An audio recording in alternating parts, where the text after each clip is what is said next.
Assalamualaikum students, hope you all are enjoying good health from ISCS Montessori and school system.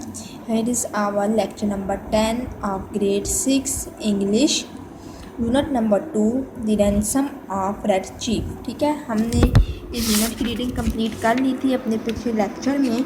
अब इस lecture में हम इसकी exercise solve करेंगे। Exercise part A comprehension, that is answer the following question. First जो question है वो answer the following question है, हमने इन क्वेश्चन के आंसर देने हैं। ठीक है, फर्स्ट जो क्वेश्चन है A, which part of the United States of America in this story set in. ठीक है, कि जो यूनाइटेड स्टेट ऑफ अमेरिका का जो जिक्र किया गया है इस स्टोरी में वो कौन सा पार्ट है। ठीक है, कौन से पार्ट का जिक्र किया गया है, तो वो कौन सी जगह थी स्टोरी में जिसका जिक्र किया गया है। The story set in the state of Alabama. ठीक है, in the south of the United State of America. This is the answer of our first question. B question है, why did the two man decide to kidnap someone, कि दो आदमियों ने क्यों किसी को किडनैप करने के बारे में सोचा। ठीक है, so it's answer is the two man, MEN है। ठीक है, टू में सो ये याद रखिएगा MEN हो तो that is singular. Okay, and MEN हो तो डैट इज़ प्लूरल। ये आपको रीडिंग के दौरान भी मैंने बताया था। ठीक है, मैन में हम लोग S नहीं लगाएं। वैसे आपने सिंगुलर प्लूरल का कंसेप्ट पढ़ा होगा कि कोई भी चीज़ हो तो उसके आगे हम S लगा देते हैं तो वो प्लूरल बन जाता है, जबकि अगर मैन है MAN है तो इसके आगे हम S नहीं लगाएंगे। ठीक है, प्लूरल बनाने के लिए गलत हो जाएगा। अब दो मैन है तो MEN लिखेंगे। ठीक है, MEN is the plural of man. The two men decided to kidnap someone because they wanted $2,000 to buy some land. ये दो आदमी क्यों किडनैप करना चाहते थे किसी को, क्यों? क्योंकि उन्हें $2,000 चाहिए थे कुछ हिस्सा ख़रीदने के लिए, कुछ ज़मीन का हिस्सा ख़रीदने के लिए। ठीक है, ज़मीन ख़रीदने के लिए उन्हें कुछ पैसे चाहिए थे, इस वजह से उन्होंने किसी का किडनैप करने के बारे में सोचा। क्वेश्चन है, what is the first sign we have in the story that the kidnappers have picked a difficult victim. ठीक है, कि फर्स्ट वो साइन बताएं स्टोरी में जिससे हमें पता चलता है कि किडनैपर्स ने एक बहुत बड़ा मुश्किल जो है निशाना, मतलब अपने लिए एक बहुत बड़ा मुश्किल निशाना चुन लिया जो उनके लिए बहुत ज़्यादा मुश्किल साबित होने वाला था। So the answer is the first sign that the kidnappers have picked a difficult victim is that he throws a rock at Bill's head। कि उसने क्या किया था सबसे पहले कि बिल के सर पर रॉक फेंका था, यानी पत्थर फेंका था। How do we learn about Ebenezer Dorset. Ebenezer Dorset के बारे में हमने क्या पढ़ा, हमने क्या सीखा। वी लर्न दैट, सॉरी ये हाउ नहीं है, व्हाट है। ठीक है, we learned that Ebenezer Dorset is a prominent citizen known for his wealth which he made from lending mortgages and making foreclosures। ठीक है, ये हमने सबक में भी इस बारे में पढ़ा था कि वो क्या करता था, वो लोगों से चीज़ें गिरवी रख के फिर उसकी पैसे वसूल करता था और वो एक बहुत ही अमीर आदमी अपने शहर में जाना पहचाना जाता था। क्वेश्चन ई है, what other crimes have Sam and Bill committed. ठीक है, ये आपने इस लेसन में ही इसका आंसर दिया हुआ, स्टोरी में ही आपने खुद इसका आंसर फाइंड आउट करना है और देन आपने अपनी नोटबुक्स पे लिखना है।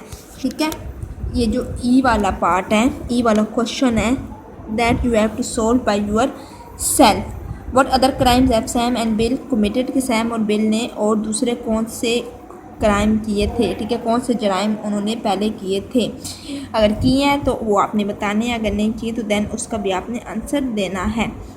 F क्वेश्चन है, what do we learn about Johnny Dorset. Johnny Dorset के बारे में हमने क्या पढ़ा।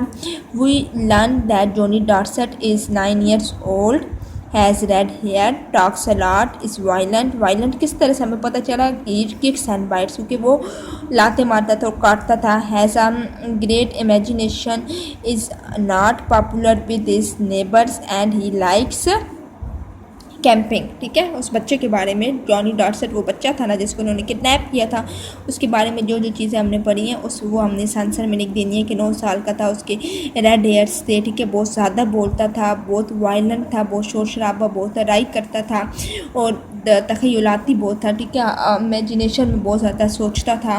फिर is not popular with his neighbours, अपने नेबर्स के साथ उसकी इतनी नहीं बनती थी। एंड ही लाइक्स कैंपिंग, और उसे बाहर घूमना फिरना बहुत ज़्यादा पसंद था, ठीक है। अब जी क्वेश्चन क्या है, what games did Johnny play, के जॉनी कौन से गेम्स खेल रहा था, ठीक है। सो the answer is he played a game in which he imagined he was a red Indian, ठीक है। उसने एक गेम खेला जिसमें वो क्या अपने आप को क्या समझता है, रेड इंडियन समझता है। Next H question is why did Bill try to release Johnny before they had the ransom,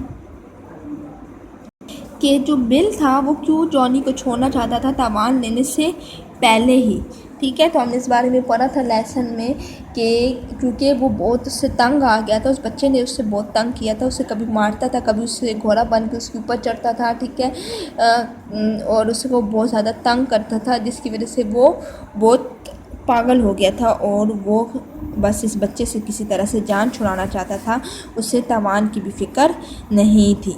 so H का आंसर है Bill try to release Johnny before they had the ransom because he is being driven mad by the boy who had been pretending that Bill was his horse, क्योंकि वो उससे बिल्कुल पागल हो गया था, ठीक है। जो जैसे वही बात कि जिसने उन्हें बिल को घोड़ा बनाया हुआ था, ठीक है, और उस पर फिर वो खेलता था। आई क्वेश्चन है how did Sam and Bill get Johnny to go home, कि जॉनी को वो घर किस तरह से लेके गए। So the answer is Sam and Bill got Johnny to go home by telling him that they were going to play with a new toy his father had bought him, ठीक है। वो किस तरह से उसे लेके गए थे, उसे ये बता कर कि वो एक नए खिलौने के साथ खेलेंगे जो कि उसके बाप ने उनके लिए लिया है, ठीक है। आई का आंसर था ये। अब जे जो है वेयर डिड बिल से that he would get to in 10 minutes, is that possible, what does he mean, bill ने क्या कहा था कि वो 10 मिनट में कहाँ होगा, क्या ये पॉसिबल हो सकता है, ठीक है, उसके कहने का क्या मतलब था, आप इसे एक्सप्लेन करें, ठीक है। सो the answer is bill sad that he would over the Canadian border in 10 minutes, कि वो कैनेडियन बॉर्डर तक पहुंच सकता था 10 मिनट में, विच हैज़ नॉट पॉसिबल, जो कि नामुमकिन है, ठीक है, कि कैनेडियन बॉर्डर तक आप 10 मिनट में नहीं पहुंच सकते। अब उसका ये कहने का मतलब क्या था, he meant that he would be going as far away as possible to get away from Johnny, कि वो क्या, उसका क्या कहने का मतलब था कि वो इतना दूर भाग जाना चाहता है कि जहाँ तक जॉनी की कोई रसाई ना हो, ठीक है। सो इस वजह से वो कहता है कि 10 मिनट वो कैनेडियन बॉर्डर तक जा सकता है। नेक्स्ट टू के क्वेश्चन है, this question are more difficult, discuss them. First के क्वेश्चन है what effect did Johnny have on the two man, Johnny ने दो जो आदमी थे जिन्होंने किडनैप किया था उन पर क्या असरात छोड़े थे। Johnny exhausted, enraged and frighten the two man. So this is the answer of our K question. जो आई वाला क्वेश्चन है which character do you feel sympathy for, why, ठीक है, इसका आंसर आपने खुद लिखना है, खुद आपने, आप क्या फील करते हैं कि आपको क्या इस पूरी जो स्टोरी है, ठीक है, इसमें आपको 4 कैरेक्टर बताएं, एक सैम का, एक बिल का, एक बच्चे का और एक एबिनीज़र का, ठीक है। एबिनीज़र डॉर्सेट जो था उसका थोड़ा सा रोल है लेकिन है उसका भी रोल।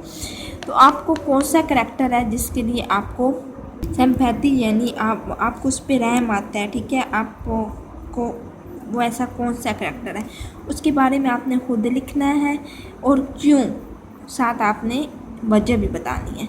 सो आपका आज के 2 होम टास्क हैं, एक क्वेश्चन ई वाला, ठीक है, कि सैम और बिल ने जो और अदर क्राइम, इस किडनैपिंग के अलावा जो और क्राइम किए थे वो आपने बताने हैं, एंड एक आई वाला क्वेश्चन है which character do you feel sympathy for and why.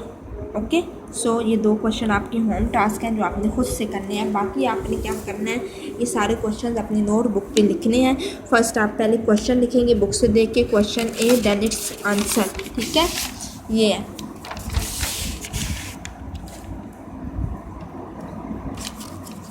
This is the answer of our A question. Then you have to write question B, and here is the answer of question B. Okay, then question C, question D and so on. ठीक है, इसी तरह फिर आप F लिखेंगे, फिर G लिखेंगे, और ये आपके सबके आंसर एक्सेप्ट द 2 जो कि आपने खुद से सॉल्व करने हैं. Okay, and also memorize them. So it was our today's lecture. Hope आपको क्लियर हो गया होगा सब, और आप अपना होम टास्क जो है वो एफिशिएंटली एंड रेगुलरली करेंगे. नेक्स्ट लेक्चर के लिए हम नेक्स्ट इसकी एक्सरसाइज इंशाल्लाह सॉल्व करेंगे. तब तक के लिए अल्लाह हाफिज़.